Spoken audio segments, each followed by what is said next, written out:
Here in the Hyundai Texans Radio studio, it's Executive Vice President and General Manager Nick Caserio. Postseason conversation powered by Reliant. Nick, congratulations on the wild card weekend win. Phenomenal stuff. Your thoughts as we head into the divisional round? Morning, gents. Yeah, great to be here. Always good to be playing football in January. So great weekend.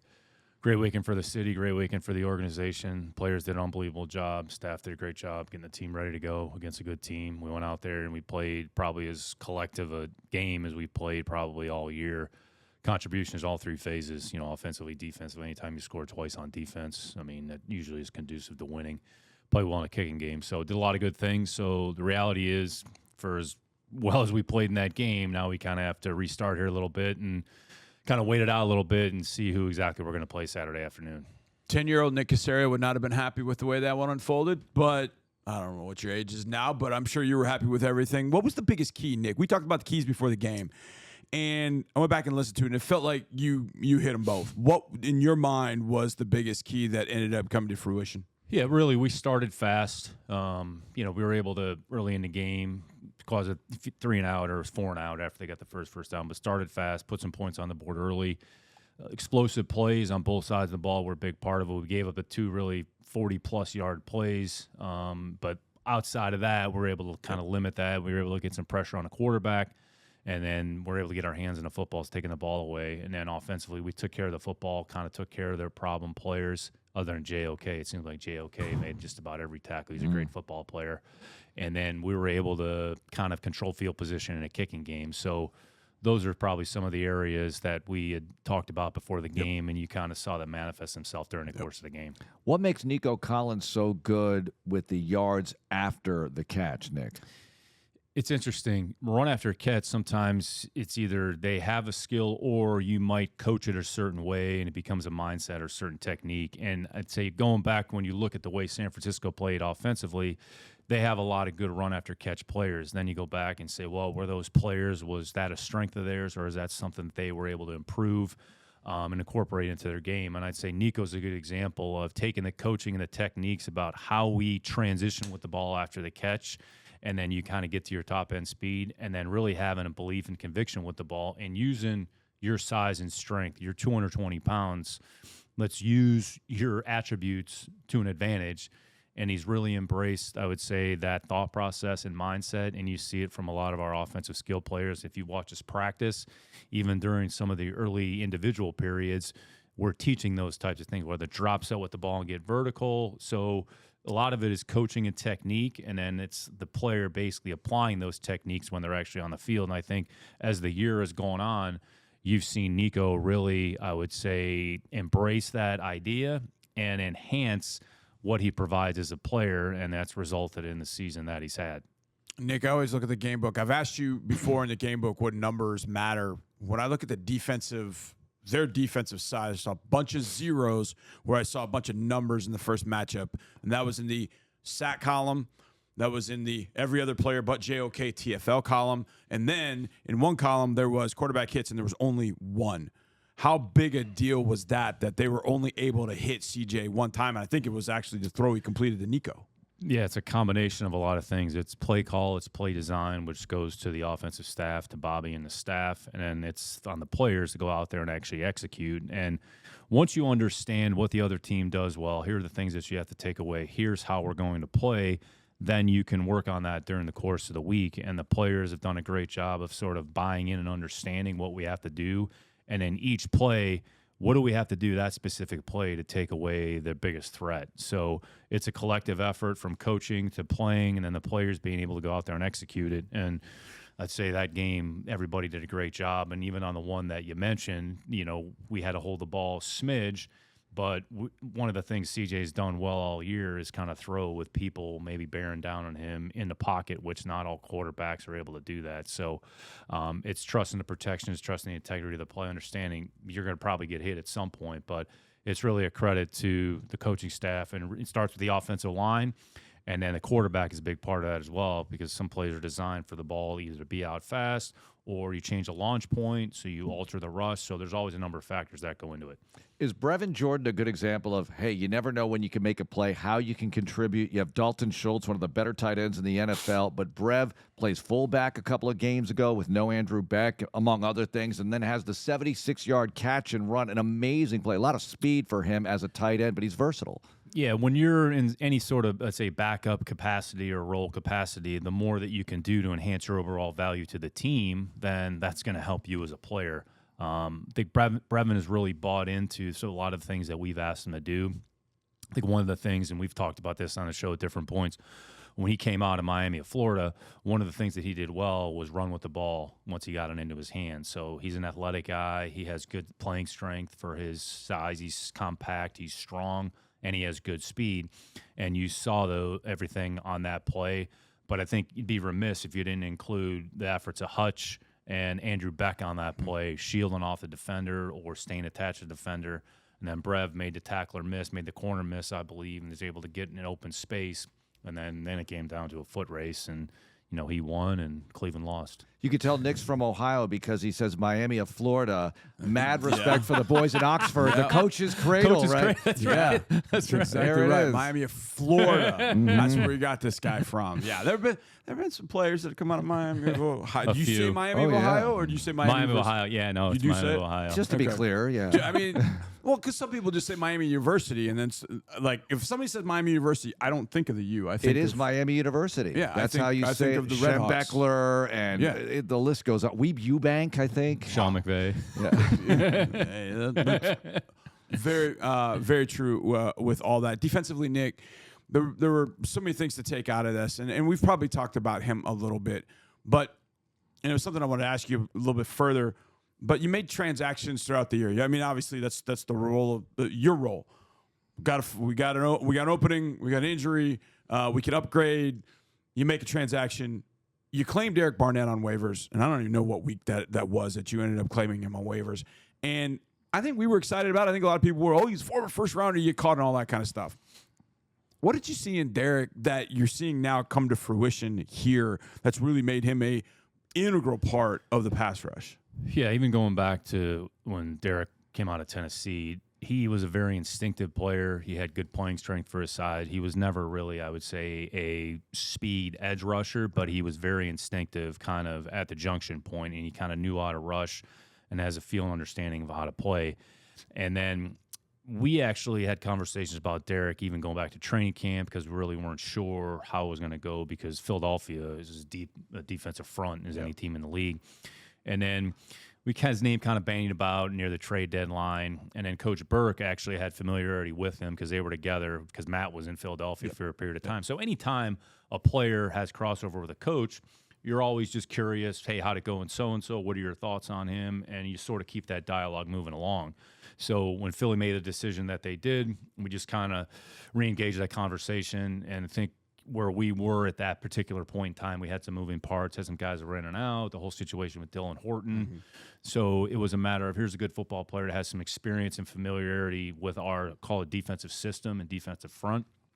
And we thought that he would be able to come in, at least be able to provide some degree of depth because we play 8-9 players on the front each week. So it was a situation where, and he has I would say, a certain edge and toughness about him, which he brings to the table, which anytime you can add that to your football team, you're going to always look at it. So Derek had a lot of positive attributes, and it was a player that we had talked about not only kind of when he was released, but at different points as well early on. And Derek's done a good job, and he's taken advantage of his opportunity. It's credit to him, credit to Jacques and Rod and the coaching staff for putting him in a position to make some plays.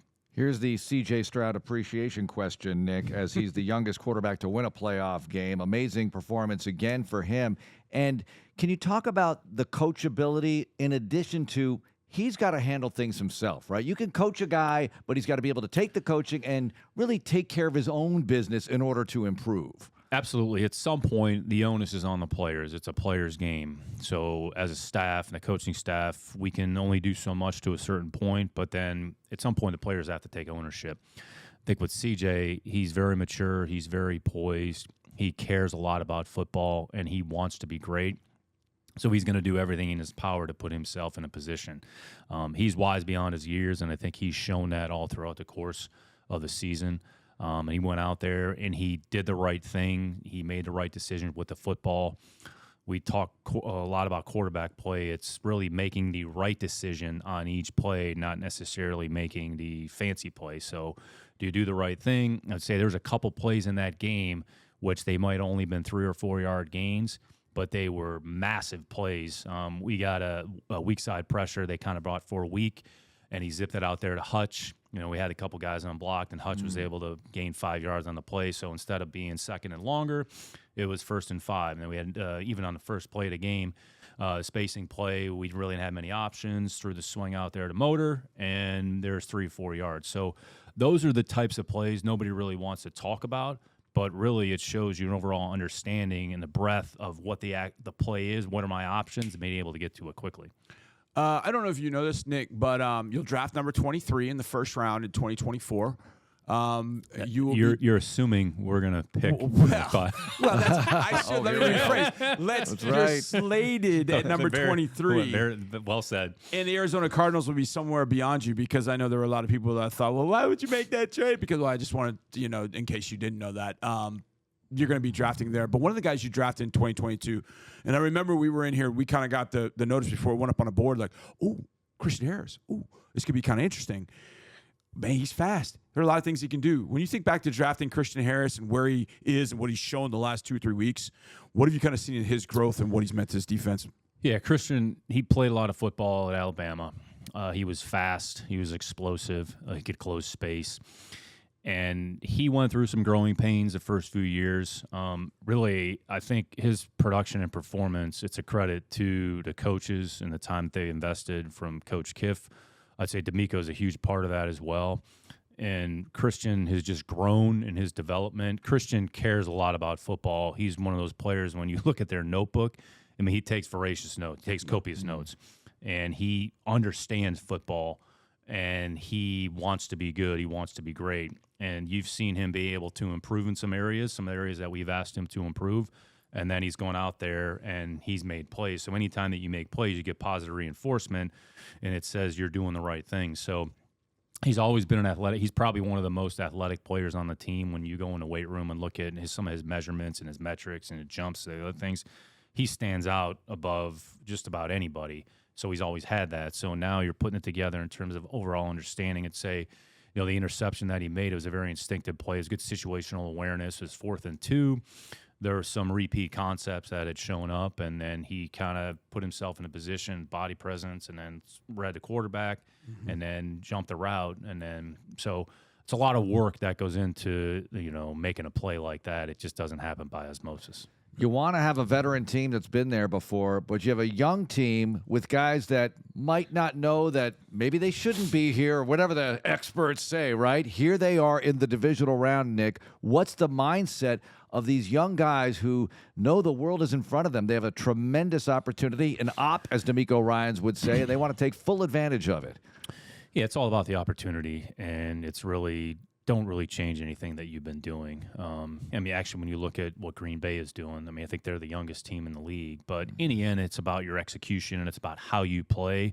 And then it goes back to your week of preparation and the work that goes along with it. So outside of that, you really can't get caught. That's for everybody else to talk about. But each week is its own entity, so you have to prepare. You have to put the work in, and then it's going to come down to your execution. So regardless of who we're playing over the weekend, the team that executes better ultimately is going to win. So it's just not to make it black and white, but in the end, that's just the reality of the situation.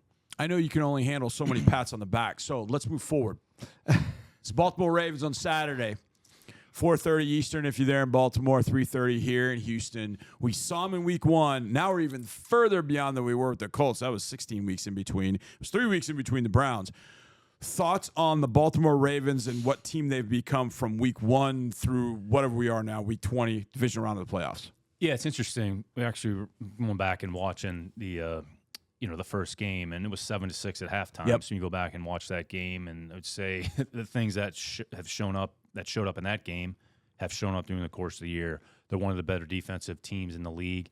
number of good players on that side of the ball. They've actually had to deal with some injuries, so they've had to mix and match a little bit, and they've brought in some players to actually help them, whether it was, in training camp during this, for the season like JD, or they signed Kyle Van Noy, who Kyle, we have experience. I had experience with him in New England, so they've been able to kind of mix and match a little bit. But I mean, I'd say the three guys that really stand out, the two inside linebackers, are tackling machines. I mean, they can wreck the game. Roquan and Patrick have had a great year. They're both over 130 plus tackles. Yep. And Kyle Hamilton in his role has done a really good job. So they have good football players on both sides of the ball. And Lamar's probably had his best year. I mean, arguably the MVP of the league. And then it's interesting when you go back and watch the first game, the skill player that had the most impact on the game for their offense was Zay. Yep. So at the time, you're thinking, wow, it'd be interesting. And come to find out, Zay's been their most productive, and he led them in receptions this year. So Zay's a really good football player. They didn't have Andrews in the first game. Right. If Andrews is available, if we end up playing Baltimore, I think Mark is definitely somebody that you're going to have to account for. But the one thing that stayed consistent is the offensive line. So they have really good offensive line. So good football team. They're amongst the top tier defensively, and then offensively they can basically score from any area of the field. And, Lamar's kind of an X factor because he almost ran for 1,000 yards this year. So just he's a dynamic football player. And really, it's just, we talked about this before we played him. I mean, their program, I would say, is as impressive as any program in the league. Starts top to bottom with ownership, and then from Eric, Ozzie, and Coach Harbaugh. I mean, there's a reason why they're in the position that they're in, and it's just the stability and the continuity. And it's a great program, and we have a lot of respect and appreciation for them.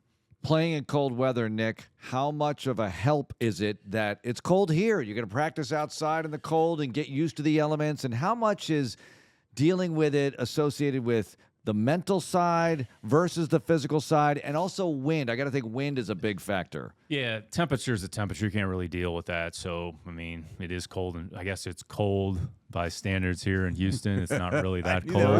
I knew that was coming. But typically, I knew it. The temperature isn't as big of a factor. The wind usually plays a bigger factor. So, because once you're moving, once you're running around, you create heat with your body. So the cold isn't as big of a factor. Maybe some of the ball handling, how hard the ball gets or slick it might get. But the wind usually plays more of a factor than the actual cold. So there's things that you can do to mitigate it. Heaters on the sideline, jackets, those types of things. But you have to remember, you're not playing the weather, you're playing the opponent. So you have to have, I would say, a certain level of mental and physical toughness to focus on the thing that matters, which is actually opponent on the other side of the ball. Nick, how much is individual and team confidence worth, in your opinion? Just guys, I think of John Mechie the other day. I know John at the end of the year, had a couple of moments, did come through for him, and I know he dropped a touchdown pass at one point. You just feel like confidence was kind of shaken. The other day, it felt like he was playing with a lot more confidence.